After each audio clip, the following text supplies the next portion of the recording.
So have I told Lisa Johnson. I told you I'll be right back. And we talking them Sixers. We talking those Philadelphia 76ers. We got to get loud in the program. Joel Embiid is back. And what we talking about? What are we talking about? He's been showing up, putting great games together, man. Unbelievable games together. I mean, what more can you say about what he's brought to the Philadelphia 76ers since he's been back? Now, there's other things that need to happen now. We all know that Joel Embiid needs to get back physically in shape. We see some of the lack. But even at his worst, Joel Embiid is still averaging 23 points a game, 6.9 rebounds. I definitely want to see more rebounds. I mean, he's a 7-foot guy. I mean, he's used to getting 10 rebounds a game. We know something is lacking. We know this procedure or surgery that was done is something that's been taken away, but it's something that's been given to him. I mean, really, if you look at it, he's been healthy. And one thing, he don't have to do much work as he used to have to do. I mean, he used to have to do a lot. Look at the last couple of games he's played, man. Jesus. Remember the 39-9 game, 3 assists? Remember that. Then the next 2 games after that, 22 and 14, 2 blocks. That was against Atlanta. They lost. All right. Now the one that was 39-9, they won. 26, 6 and 4. Against Brooklyn, they lost. I know that was the one everybody started panicking. Things happen. 31 points, 5 rebounds, and another loss. He doing his job. 34, 10, and 8 assists. They won against Memphis. Big time game. Almost a triple-double. Did we sleep on that one? Did we sleep that he almost hit a triple-double on you? And he's been a better passer this year than the last couple of years. And then he's really been more of a passer the last 3 years than he's ever been. 22 points, 4 rebounds, 6 assists. Another one over Dallas. 26 points, 10 rebounds. I'm loving the 10 rebound game. 14, 10. I want to see 10 rebounds. 5 assists. 26, 10, and 5 assists. That was against New York. Then 32, 10, and 2 assists against Denver. Recently lost. He's been doing his job. We talk about 4 10 rebound games. He's getting better and better. He's getting in the flow of things. This Philadelphia 76er team, they dangerous, man. They dangerous. Unbelievable. They deep by accident. It's guys that had to prove themselves, with other teams. They showed talent, but they just wasn't there at a consistent rate. Maybe it just wasn't the winning team. This team shows them people like Dominique Barlow, Jabari Walker. These teams are winning.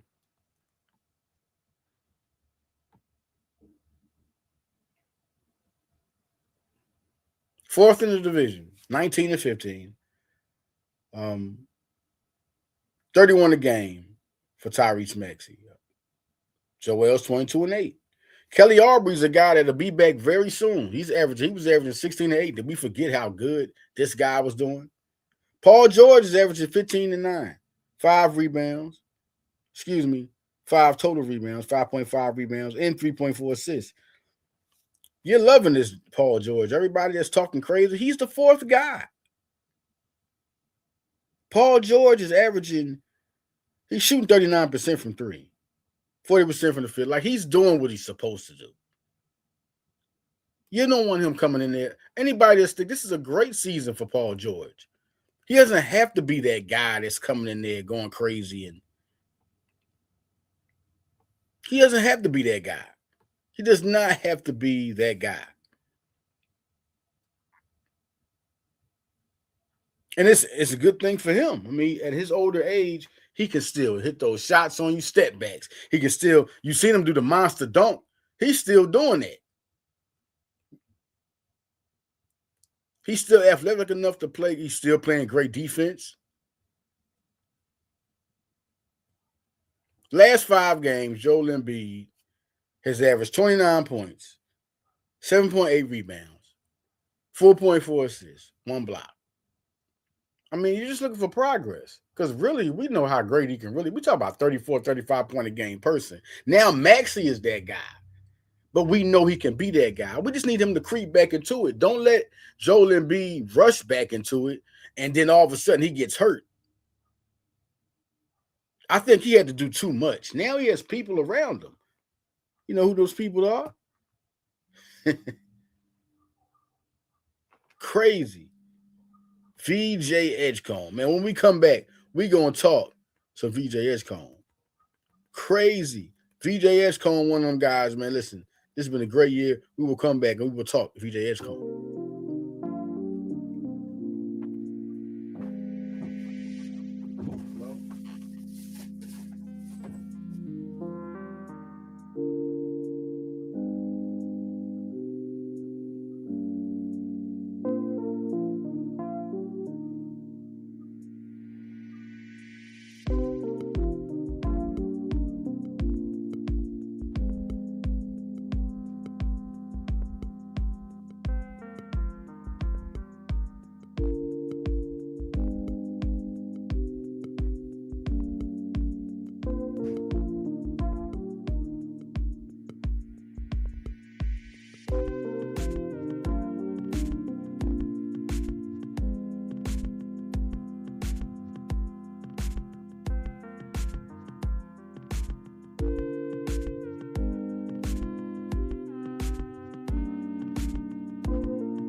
We back. We back, man. Let's talk some VJ Edgecombe. This guy has been unbelievable. And I want to go back a little bit on VJ Edgecombe, man. Now, he was number 5 in the country in his class with Cooper Flag. Has been battling Cooper Flag. I've been loving to see that. They've been battling. They have been battling. Since high school, man, they have been back and forth. I always thought he would be a lottery pick. A good player, star. But I never even rated him to be that type of impact and the way he's doing right now. 17 points, 9 assists, 8 rebounds in the loss, 2 steals, 2 blocks. I mean, this dude just fills up the stat sheet. And at 6'4", his vertical is crazy the way he's able to get those blocks. Great hands and steals, but man, the way he's able to block shots is even more impressive because he's able to do that. Eventually, he'll average like 2 blocks a game. I think they'll get around that. He'll eventually end up starting. He had 5 3-pointers last game. He'll end up eventually, mastering that technique. 3 steals, 2 blocks. I really feel like he'll get that. 3 steals, 2 blocks. I think he'll be in that mark. If anything, he'll average that. As far as rebounds, I think 6 for sure. He'll get there. He doesn't have to get 8, but 6 for sure. But he's the type of guy with the talent. He can average 25, 10, and 10 at his ceiling. The way he's looking, 25, 10, 10, 3 blocks. He's like a joke. You know how Jokic is giving you wow factors. I mean, even I downplayed Jokic. I mean, he's really better than I thought. But Jokic, it's the same thing with VJ. VJ is better than I ever thought he would be. When I wanted Ace Bailey. Everybody knows it. I wanted Ace Bailey. That was the guy I wanted. And just to let y'all know, VJ Edgecombe was averaging 21 points, 4.6 rebounds, 3.7 assists, 1.7 steals, almost a block. He's at the 0.7 mark. Only 1 turnover. Shooting 47% from the field, 39% from 3, 78% from the free throw line. Yes, 9 3-pointers a game.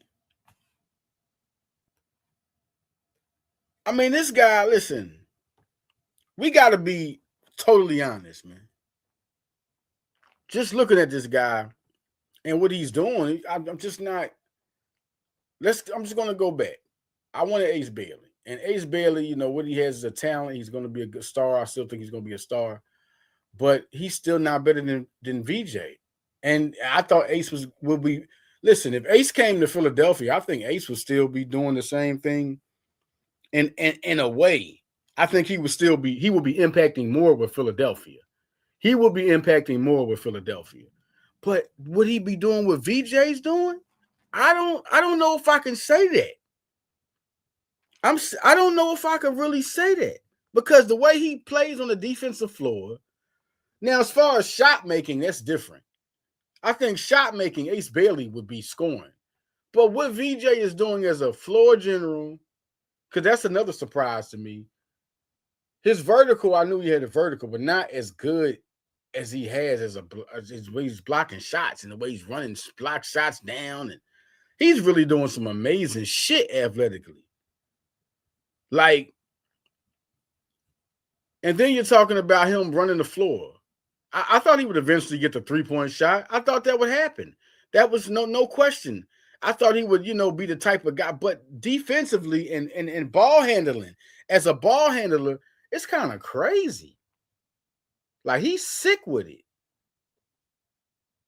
And he's ready right now. He's not afraid to take the shot. He's not afraid to take the big shot. He is not afraid to take the big shot. That is not going to happen. You're not going to get a guy that's going to be scared to take that big shot. Looking at the other big things, let's congratulate Dino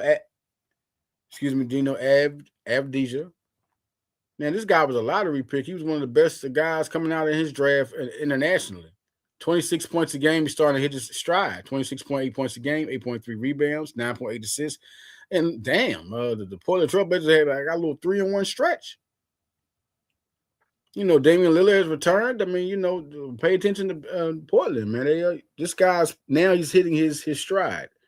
But the guy, another player of the week, he's an MVP candidate to me.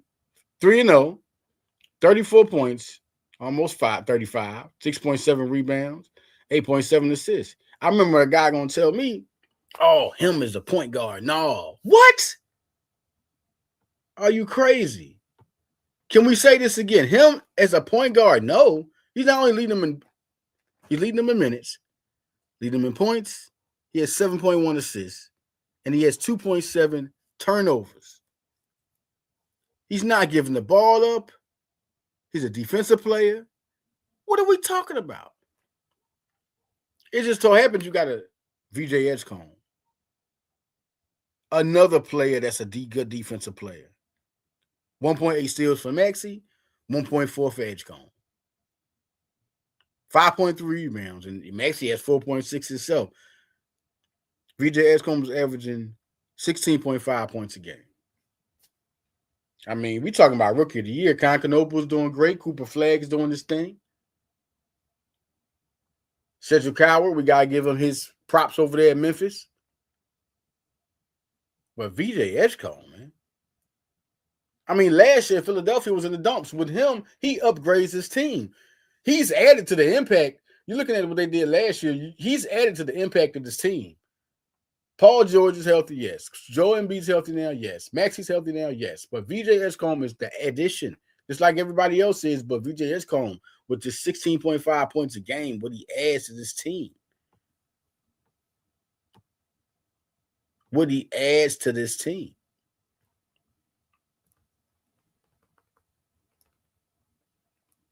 These 9 games here, you're looking at the 3-0 stretch for Tyrese Maxey. 3-0 stretch for Tyrese Maxey. 9-game stretch for VJ Edgecombe. This team is just starting to climb and climb. This is one of the best backcourts, top 5 in the league now. Right now. Well, I want to run one thing by you, the second fan voting that went through here. You see Tyrese Maxey's number 3 in the East. Jalen Brunson's number 2. He's big, man. It's real big that Tyrese Maxey. I remember seeing him coming out of high school, and I remember I talked to him. He got an offer from Villanova, and I lost contact. Once he got the Kentucky contact, it was boom. You could tell he was leaning toward there. And I saw him at South Garland High School, and I was like, this man's gonna be good. He's gonna be in the NBA. I didn't know how good, but I can picture this. This is when he came out of high school. I said Steph Curry. People was like, oh, I had one guy like, oh, Rich Dollars. We'll shout out to Rich Dollars, love of hip hop. He was like, oh, what you mean, Steph Curry? What you mean, Steph Curry? I'm like, what? Steph, like, bro, look how he shoots the ball. I mean, look at his range. Now, I could see what he's saying by, you're looking at his percentage and in college. I mean, Steph Curry in college was dynamic. But looking at Tyrese Maxey's size and range, he just and the way he played, the way he dribbled the ball, went past people, he just looked like Steph Curry. And look what he's doing now. Look what this guy doing now. He can shoot for me. He's not Steph Curry because he don't depend on the three-point shot. But this is one thing you have to know about Tyrese Maxey. Tyrese Maxey will shoot it in your face at any range. Any range. Step back, just pulling up with the ball, coming up with the ball, just dribbling it up, looking at his team. He just pull up from 25 out of nowhere. That's his first shot. He could be by himself on a fast break. He will pull up from 25 and hit. Y'all got to understand why I talk about this Philadelphia 76er team. Paul George is number 4. Number 2 in minutes was Kelly Oubre before he left. That's just how good he was doing, averaging 16.8 a game. Wait till he get back. And Trendon Watford, another guy who was averaging 8.9 points, 3.6 rebounds, 4.6 rebounds, 3.6 assists.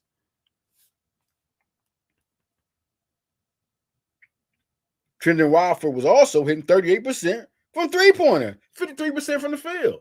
So you had an efficient guy that can handle the ball. Then you bring in Kelly Oubre. This team is getting this back. This team is getting this back. Dominique Barlow averaging 8.4 points a game, 5.2 rebounds. Good defensive player. Andre Drummond, 7.1 points, 9.2 rebounds. McCain still coming with the 7 points a game. Then out of nowhere in the corner, when you want to throw 5 points a game with Eric Gordon,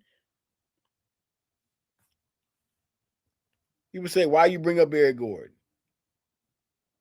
Yeah, Eric Gordon is old. What's Eric Gordon going to do? Eric Gordon's in 57% of his 3-pointers. So when you want to bring him in, you can depend on him to hit that shot.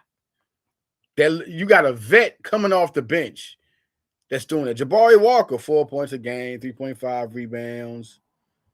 Just, athletic player. Can play, can handle the rock, can rebound, can get in there, take fouls, but he's a guy that can give you 12 points if you're not looking off the bench. Justin Edwards, a sharpshooter. Kind of slumping down, minutes going down a little bit, but he's young and he's learning. When you put him in there, he can hit 19 on you like he's done before. He's the type of guy you can still throw in there. Quentin Grimes is just, listen, man. How blessed are you to have a guy off the bench that's giving you 14.6 points a game? If people are not looking, their whole starting 5 is averaging double figures along with a 6th player. You got Maxey, got Edgecombe. Oh, well, let me go a little bit farther back. Barlow and Watford are not averaging double figures. You're right. It's 5 people for sure. But Barlow and Watford could easily be averaging double figures. And don't forget how good Drummond's been doing. And don't forget how good McCain's been doing. And Grimes was coming off the bench. The guys they have that are guys who have chipped in big-time points are the guy, Trendon Watford, who had a triple-double this year. Barlow's had a 19-point game this year. A couple of them. Showed he can shoot from the three-point line. Showed he could play above the rim. Jabari Walker showed he is an athletic player. Kind of like Anthony Mason type guy. All-around player, can pass. He could do all that. This is a real good. Then you got guys, you looking at Eric Gordon when they call him, they don't have to throw Kyle Lowry in. He's just enjoying being a vet, being behind on his team. 8.6 minutes a game. All he's doing is just playing his role. Playing his role. That's it.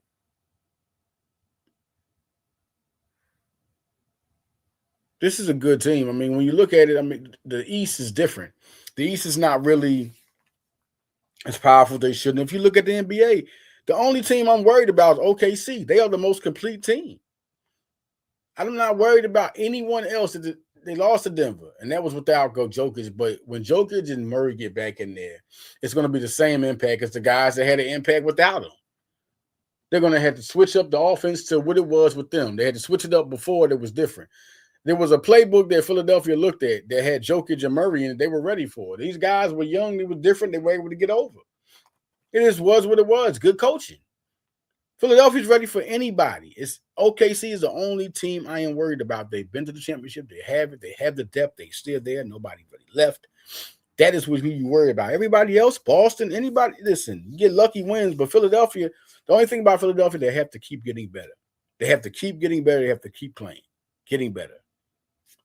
Back to the fan voting. If anybody wants to see that one, this is the fan voting. This is your guys, Giannis Antetokounmpo. Luka Doncic is doing his thing like he would. He's in LA now, so that popularity went skyrocket. And then you look at how many foreign from Jokic to Doncic to Antetokounmpo. We've come a long way. Come a long way. I think very long way. Look where Curry is at in fan voting at his years here. LeBron James still there. I think LeBron James is not going to be. LeBron James is still one of the most popular people in basketball.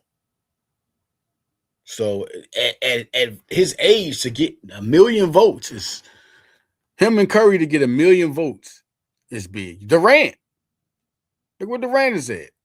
Sengun is surprising me. He's really become. He's not surprised to be productive, to be this productive, this fast. He's really doing a lot for that team. James Harden, look what he did, 400,000. That's what you're looking. Listen, 400,000 is good at this time of your career, right?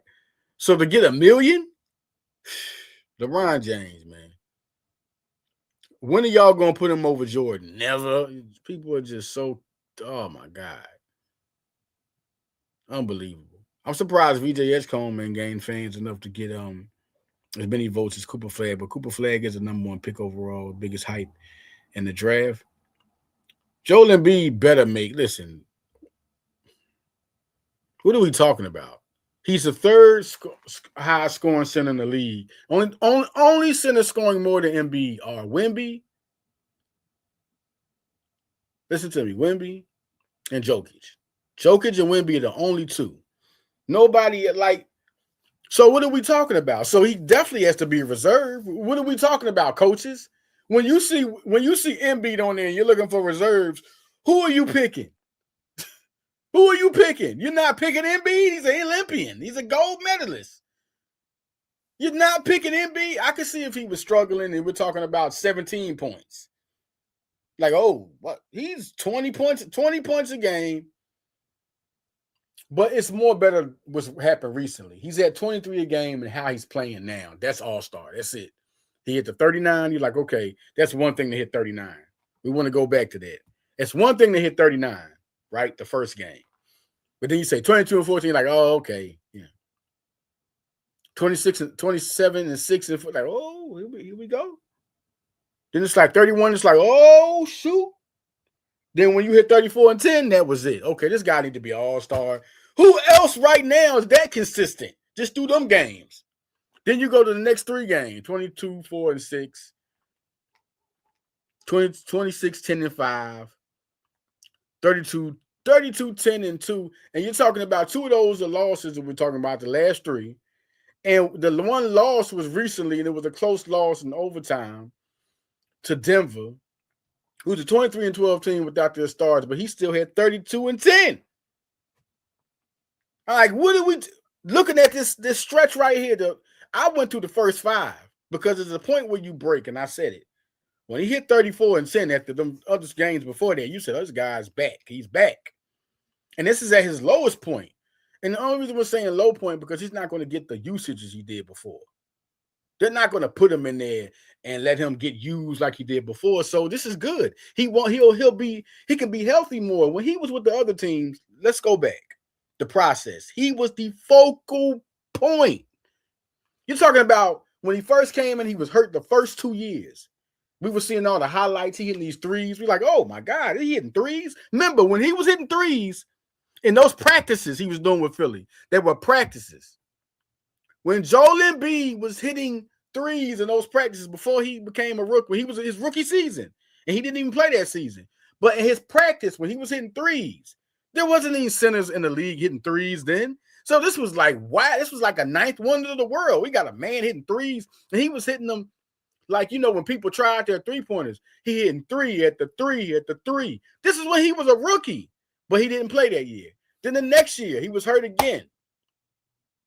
Okay, so we knew the injuries came in at the door. The injuries came in at the 2014 draft, which was a talented draft. There, Andrew Wiggins, Jabari Parker. We thought that was going to be this and that. Julius Randle. We thought Dante Exum was going to be this and that. But no. He was hurt then. They was talking. The reason why he fell in the draft, he actually fell to, like, I think it was number 3 because of his foot. He had a foot injury, and that was going on. So he came in with this. Everybody stopped. I don't think y'all settled. I think y'all settled on his talent so much and not surprised and acting surprised about injuries. He came in here. Came in here with that. So now we got that, and look at the teams he had. It was one time he played with Noel, and that wasn't going to work. It was one time he played with Okafor, that wasn't going to work. Here comes Ben Simmons. He comes in. Okay, we got a guy that we think, I mean, he was getting all. Listen, Ben Simmons had the biggest hype of any rookie in NBA and ceiling and rookie in NBA history. I don't get Len Bias, say what you want. Who else? Ben Simmons was at the time, they were saying he would be the next LeBron James, the best player in the league. You had baby Jordans all day, but Anthony Pillar wasn't looked at to be his expectation. Anthony Pillar was looked at to be a baby Jordan at the time. Harold Miner was looked at to be baby Jordan. They were talking about the way these guys was athletically playing. They weren't talking about their straight ceiling. When Grant Hill got compared to baby Jordan, they tried to call him that, but he just wasn't a shooting guard. It was two different players. So they kind of was trying to stretch that a little bit. But Kobe Bryant was the real baby Jordan. Okay? So now we come to this. And we got Ben Simmons. And then Markelle Fultz. And then there was a time Jimmy Butler and Tobias Harris came around. Okay? It was J.J. Redick. It was a lot of guys who came around that played. But it was no talent like this. Not even when they had James Harden. James Harden came around. Do we forget the talent they gave Embiid? But none of these guys were the talent that they got now at all. I mean, Jimmy Butler was but they didn't keep him a second year. They messed up. As successful as that year, they almost got to the finals, and you wouldn't keep Jimmy Butler. So I don't know what that was. But they wasn't this young, though. They had Tobias Harris all those years. They had him with James Harden. Nothing evolved. It was a bad move. I think Butler would have got him a title, at least one title. Having Butler would have got him at least one title. He was still ready. He went to Miami and rolled high. Those years would have been great. I think Philadelphia would have got one title at least. But now you're looking at it now, and you're looking at who he played with. You got VJ Edgecombe, a rookie, the number 3 pick. And like I told y'all, man, that was such a coincidence how all 3 superstars are hurt. And they tank.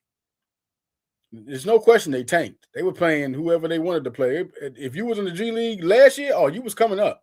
You was getting some NBA action. You know what I'm saying? Like if you was on a basketball court on a basketball court on Broad Street somewhere, or on Lehigh somewhere, maybe you can get in and play with the Philadelphia 76ers last year. That's how I was going. And now you got VJ Edgecombe, the number 3 overall pick. An instant starter. And look at how he's impacted. He could have impacted anyway, like any of these rookies. But the way he's impacting is better than any of the rookies they have. And then it just so happens, here comes Maxey's having his career year. He has put his stamp on as a superstar not a star. He is now a superstar. He's an MVP candidate. And then guess who comes back and starts to play? Because when he came, it was kind of slow, right? Everybody was like, "Oh, he ain't the same," and he's still not the same. But you see it coming back. You see it coming back. The offensive, game was there. The footwork was a little slow, a little off. Then it started to come back, and then the offensive game was there. And now you're starting to see him bang more in the post. You're starting to see him rebound more. You know what I'm saying? Just listen. He was just working on the shots. One thing that was there for MB was he could shoot. He could shoot. He can shoot from the mid-range. He can shoot from three-pointer. It might be 32%, 23%, but he can shoot. He can hit them, and he's going to shoot them, and he's going to hit some. So the mid-range is nothing. Then he started doing turnarounds, and he started taking people off the dribble. Then he started banging in the post. Then he started rebounding. Now he's in the post. Look at the last 4 games where he's at 10 rebounds. 3 out of the last 4 games, he's 10 rebounds. So he's starting to bang more. He's starting to be in the post more. That is big. That's huge. Because now you got a point guard and you got a big man. Penny and Shaq. Yeah. But then you got a Kobe. Now I ain't saying he's Kobe. I'm saying you have a good shooting guard. And you could put him as one of the, you can't say elite shooting guard yet, but you could say he's one of the best shooting guards in the league this year, no question. He's not elite, no. But he is a rookie that's impacting. And he'll eventually be an elite shooting guard. If he start playing like this next year, if two more years, give him 2 more years of playing like this, he's an elite shooting guard. I mean, this man is defending anybody, your best player, shooting 3-pointers, dunking on people. He's doing everything, working hard, moving without the ball. Then at the 4th position, we got to get to that point because it's a little different than last year. Now, you didn't know who was going to play the 4, and then Aubrey went down. But the people that they signed are athletic and young, and they're looking for a chance, and they have been productive in this league. Dominique Barlow. I mean, he was in high school. He played overtime and lead up. I mean, look, he didn't even go to the draft. He went straight to the G League. He was a guy that produced and showed talent and flash. And now he has a chance to just be him. And that's what he's doing. He's being athletic. He's around the ball, playing defense. He's taking people off the dribble. That's something that's gotten better and better because he had the athleticism to do it. But how better was he going to get? And he's improving with that. And he's posting people up. One thing he could always do, post you up. Then he could hit the 3-point shooter. He could always hit a 3-point shot. This is what he always had that was enticing. He could hit the 3-point shot. He could hit every shot in the book at a decent level. And with his size and athleticism, you was like, whoa. Now look what he's bringing. Trenton Wyford, he was a 5-star, man. He was a McDonald's All-American. Him and Tyrese Maxey, close friends. LSU, great. And he's always been showing his talent and potential since he's been in the league. And last year, he averaged 10 points a game, 6 rebounds. He started to, break out some more. But now this year, he comes off injury. Everybody was wondering about him. Comes off injury. And Trenton Wyford hit a triple-double. He was already productive, though. Let's stop the triple-double talk. He had been putting in work. He was been doing good since he'd been back. Then all of a sudden, the triple-double hits, and you like, oh, who is this guy? Then you look at the resume. He's young. Him, Wyford, and Barlow are both young, and you're like, oh, who are these? They get minutes. They can be effective, and we're talking about a guy that can come through and get you 20-10 in Barlow, not at a regular rate, but he can hit a 20-10. And then you're talking about Watford, who can get you a triple-double. Not at a regular, he can't get a triple-double every game, but he can get you a triple-double. So you're talking about 2 guys who at their ceiling can give you a triple-double and a 20-10. And they're on the bench, and they're young. These are guys that they're going to throw out there. We're not talking about guys that will give you a triple-double and a 20-10 regularly, just at their ceiling. And you're talking about young guys who can move. And Jabari Walker, I mean, he's like the lesser of the 3. He, as productive as he is, he's been productive in this league, but he's still good. But he's just not better than Barlow.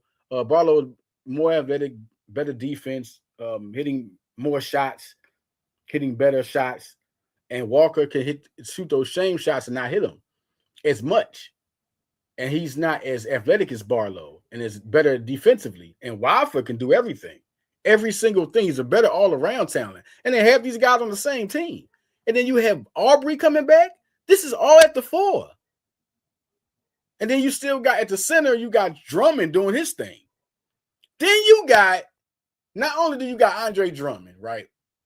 You got Adam Bona, another young player who's starting to break out from, last year. Not break out what I mean. He's showing impact. He can swat your shit. He is swatting your shot, and he can play the 4 or the 5. He's also trying 3-pointers. Drummond's hitting 3-pointers. Bona is great in the post, great athletically. Then you got here comes Embiid back. So Embiid has 2 backups, man.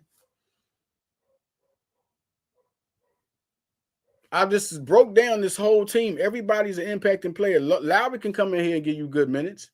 He don't care. He's good at being a vet, talking to people. He has a ring, so you're going to listen to him on the bench. He has a ring. And he's from Philly, too. He knows Philadelphia. Everybody want to be cool with Kyle Lowry right now. Are you crazy? He's a Philadelphia man with a ring. He went to school there. He went to high school there. We talk about Nova great, Kyle Lowry. And then you got Eric Gordon on the bench, a great vet, a guy that knows about being one and done, knows about everything about coming into the league and being in playoff play. This is about, you got Andre Drummond. He's been an all-star before. He's impacting as a vet. And then when Eric Gordon gets in there, he showed you something. When Kyle Lowry is hitting 40% from his three-pointer. When he shoots three-pointers, he's hitting 40% of them. So, and then you look at 57% from Eric Gordon. Like, listen, these guys are and Drummond, they're making their time valuable. This is a very good team, man. This is something really to watch. And I'm not going to tell you what I think they're going to do. I just tell you what they can be. They can be in the title, and I think against OKC will be it. Only team I'm scared of. At the ceiling that Philly, with the Knicks, the Cavs, Boston. Who are you scared of? Who Philadelphia has Paul George as your number 4. He's only averaging 15.9 because he's playing great. He could average 18 right now if he wanted to. And I wouldn't be surprised if he could hit 22. Because the way he's playing, he's moving around. He doesn't have to try hard either. So the injury is not going to be worked on like that because the guys that are carrying the team is VJ Edgecombe and Tyrese Maxey. So now you forget about Embiid. Now you got to, go put 3 people on them. You forget.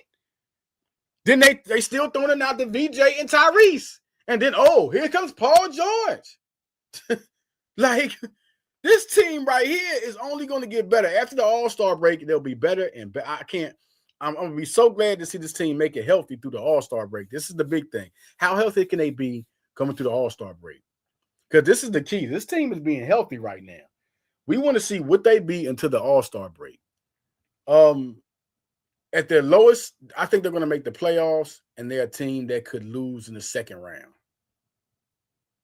I don't think the first round will be, at their lowest point, they're losing the second round. But this team can win. The thing is, they can win the championship if they bring it together at the right point. Like, they have to keep playing and keep doing it.